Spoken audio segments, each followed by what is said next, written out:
सुंदरपुर गांव, जो हरी भरी पहाड़ियों और नदी के किनारे बसा था, वहाँ एक गरीब किसान रामू रहता था। वह बहुत मेहनती और ईमानदार था, लेकिन चाहे जितनी मेहनत कर ले, उसकी गरीबी दूर नहीं होती थी। एक शाम जब रामू घर लौट रहा था, उसने एक बूढ़े व्यक्ति को पीपल के पेड़ के नीचे ठिठुरते देखा।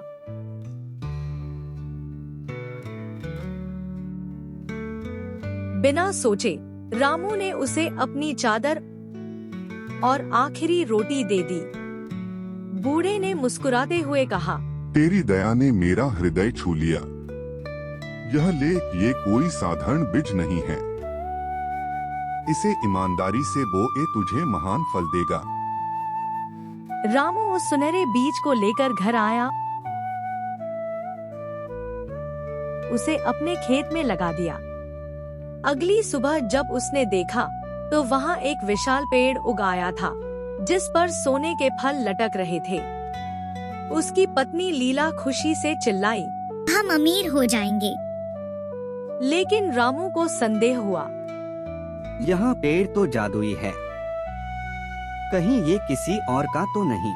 लीला हंसते हुए बोली, बूढ़े ने तुम्हें दिया था, यह हमारा है। फिर भी रामू ने गांव के सरपंच से पूछने का फैसला किया।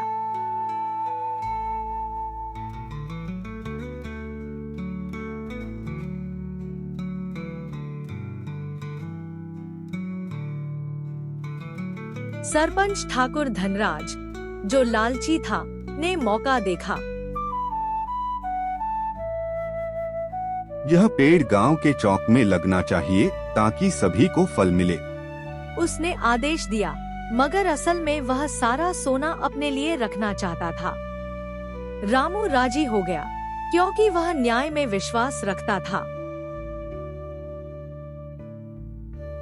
लेकिन जब पेड़ को चौक में लगाया गया, तो वह रातों रात सूख गया और फल पत्थर के हो गए।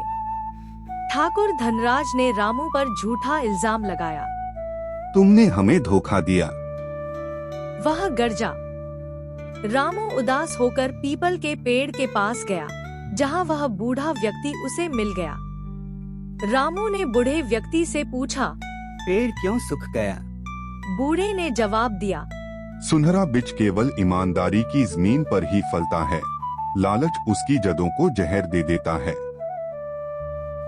रामू ने अपनी गलती समझी और पूरे गांव के सामने सच्चाई बता दी। लोगों ने उसकी ईमानदारी देखकर उसे माफ कर दिया। बुढ़े ने मुस्कुराते हुए कहा, असली धन सोने में नहीं बल्कि शुद्ध हृदय में होता है।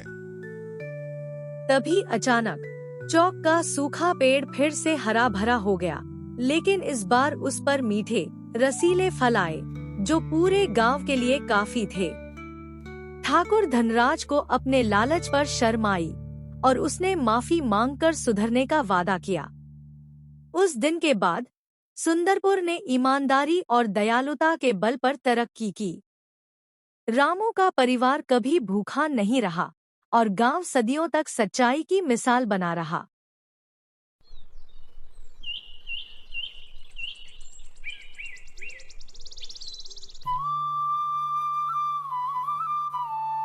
एक गांव में दो मित्र रहते थे, रमेश और सुरेश। रमेश बहुत मेहनती था, जबकि सुरेश आलसी और कामचोर। एक दिन गांव में भयंकर सूखा पड़ा। खेत सूख गए, नदी सूख गई और लोगों के पास खाने को कुछ नहीं बचा। रमेश सोचने लगा, अगर मैं मेहनत करूं तो कुछ न कुछ उपाय जरूर निकलेगा।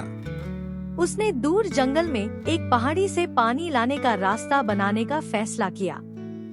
दिन रात मेहनत करके उसने नहर खोदी और पानी को अपने खेतों तक ले आया। कुछ ही दिनों में उसके खेत हरे भरे हो गए और उसके पास अनाज का भंडार हो गया।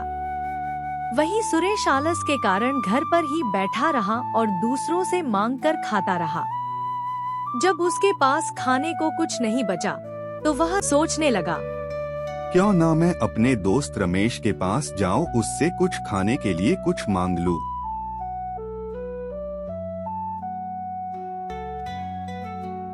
रमेश के पास गया और बोला। मुझे भी कुछ अनाज दो। रमेश ने उसे एक थैली दी, लेकिन साथ ही कहा, सुरेश, मेहनत करने से ही सफलता मिलती है। अगर तुम भी मेहनत करोगे तो कभी भूखे नहीं रहोगे। सुरेश को अपनी गलती समझ में आई और उसने रमेश की तरह मेहनत करना शुरू कर दिया।